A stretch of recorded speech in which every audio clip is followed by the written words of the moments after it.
ओले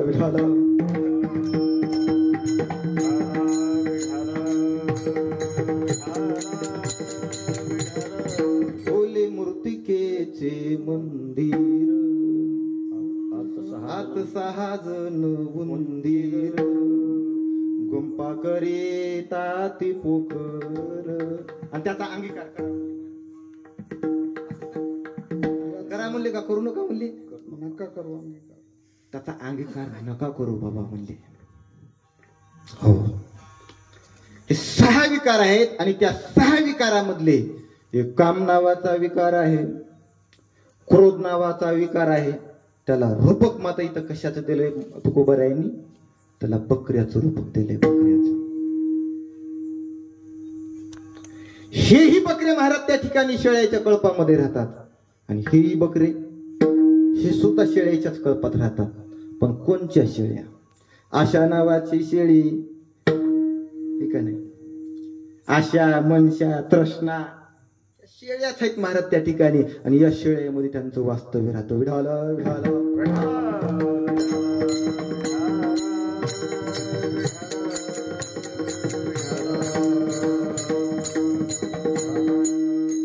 म्हणून यांना मारा. काम क्रोध लोभ निमाले ठाईचे आणि अवघी आनंदाची सृष्टी झाली. यांना मारलं रे मारलं की आनंदच आनंद महाराज त्या ठिकाणी. विठाला विठाला विठाला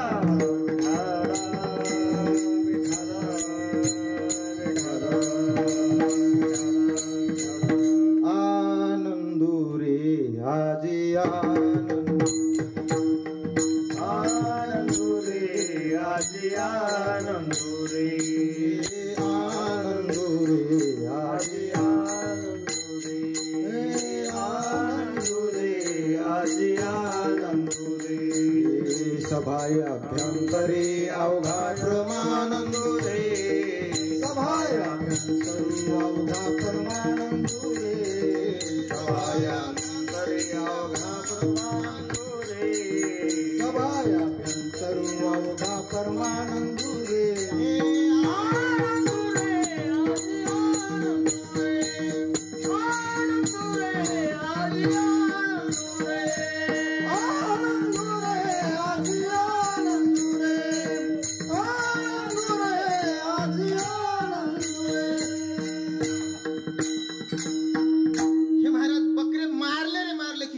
असणारा आनंदच आनंद होतो. आनंदू रे आजी आनंदू सभाय अभ्यंतरी निस्ता आनंद नव्हे, सभाय अभ्यंतरी अवघा परमानंद प्रमानंद प्राप्त होतो महाराज त्या ठिकाणी. म्हणून काम क्रोध बकरा मारा पूजा रकुमाईच्या वरा.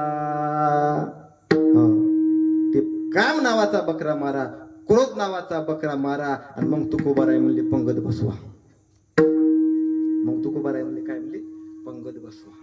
आणि पंगत बसिताल तर आम्ही तुमच्या गोंधळाला 10-5 घाला जीव तर तुमच्या गोंधळाला येऊ, नाहीतर विढाला विढाला विढाला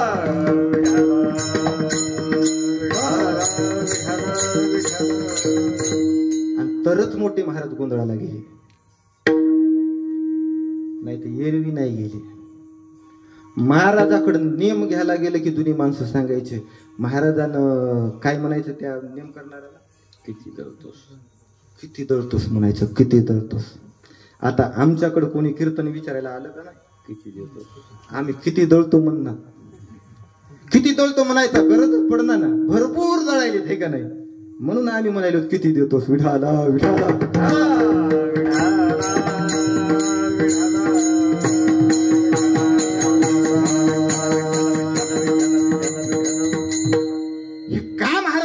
सुरू केले आणि का अन्नदानाला प्रवृत्त केलं माणसांना. अन्नदान करण्यामध्ये पुण्य तर आहेच, त्या अन्नदान करणाऱ्याला पुण्य प्राप्त होईल. पण याच्या पाठीमागे दुसरा उद्देश होता. महाराजाला एक महाराज क्रांती घडवायची होती. या अन्नदानाच्या मार्फतातून चोरी बंद करायची होती. चोरी, माणसं का चोऱ्या करीत होते, खायलाच मिळत नव्हतं. कशामुळे चोऱ्या करीत होते माणसं? खायला मिळत नव्हतं म्हणून पोटासाठी चोरी करीत होते. आणि महाराजाच्या लक्षात गोष्ट आले, एकदा माणसाला या उदराची तृप्ती झाली रे झाली की महाराज ही चोरी करण्याची प्रवृत्ती असणारं वज काय होईल, कमी होऊन जाईल. म्हणून अन्नदानाचा महाराज त्या ठिकाणी भडीमार केला महाराजांनी. आणि हे एवढे नियम केले. रात्रंदिवस महाराज फिरले, रात्रंदिवस सारखं महाराज दिवसाही चालू आणि रात्रभर बी चालू. तुमच्या गावामध्ये 2 नियम होते रात्रभराचे, आता एक बी नाही वाटते. आमच्या इथं असतो श्रावण शुद्ध अष्टमीला रात्रभर कीर्तन, 20-22 कीर्तन होतात. महाराजांनी रात्रभर कीर्तनाची महाराज त्या ठिकाणी परंपरा घालून दिली. कुठल्याच फडावर ही परंपरा नाही. फक्त आणि फक्त ठाकूरबुवाच्या सुद्धा फडावर ही परंपरा नाही.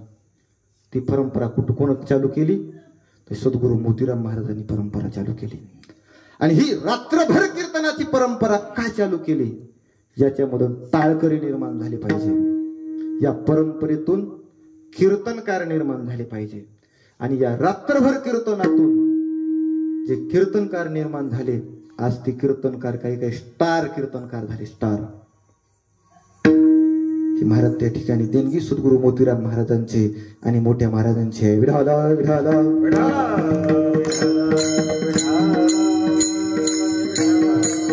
आज तुमच्या समोर जे मी या ठिकाणी उभा आहे त्याला सुद्धा महाराज सद्गुरू मोतीराम महाराजांचा रात्रभरचा नेमच आहे. वास्तविक पाहता मी कोणी संस्थेवर जाऊन अभ्यास केला नाही.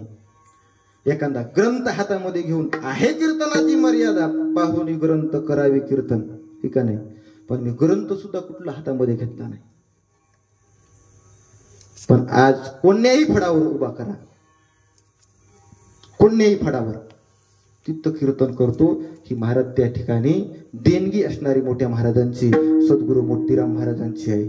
श्री गुरु सारिका आस्था पाठी राखा, विठ्ठलाचा लेखा कोण करी. समाजाचा भय वाटत नाही. एखादा विद्वान व्यक्ती जर समोर बसलेला असला कीर्तनामध्ये, त्या विद्वान व्यक्तीचं सुद्धा भय वाटत नाही. का तर पाठिंबा महाराज त्या ठिकाणी भक्कम आहे. विठाला विठाला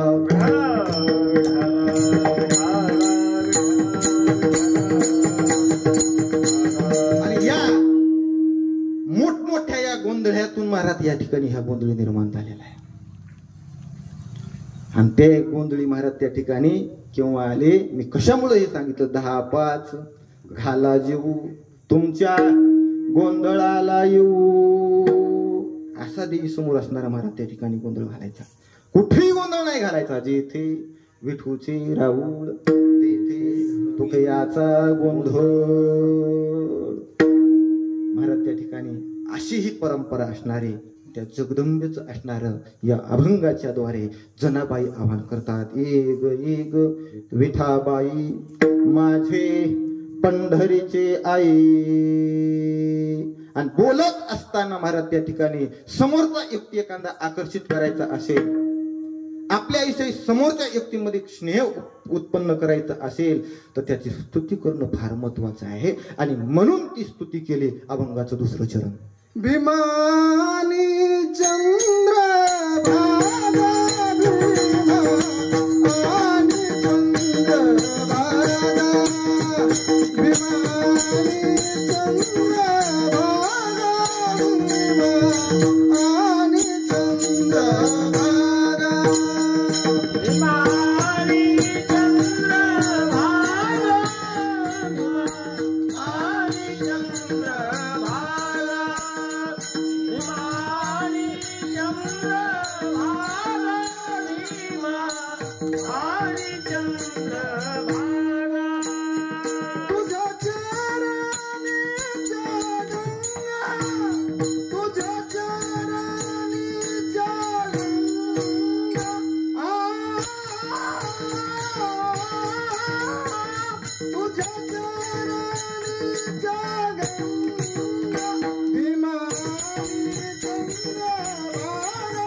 Thank you.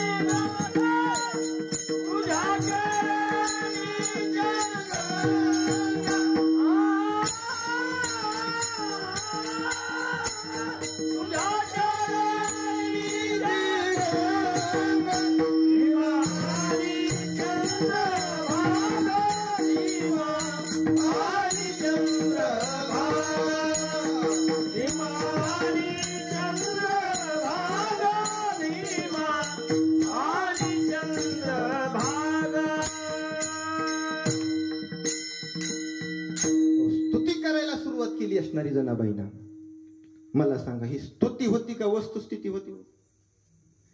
स्तुती वेगळी आणि वस्तुस्थिती वेगळी.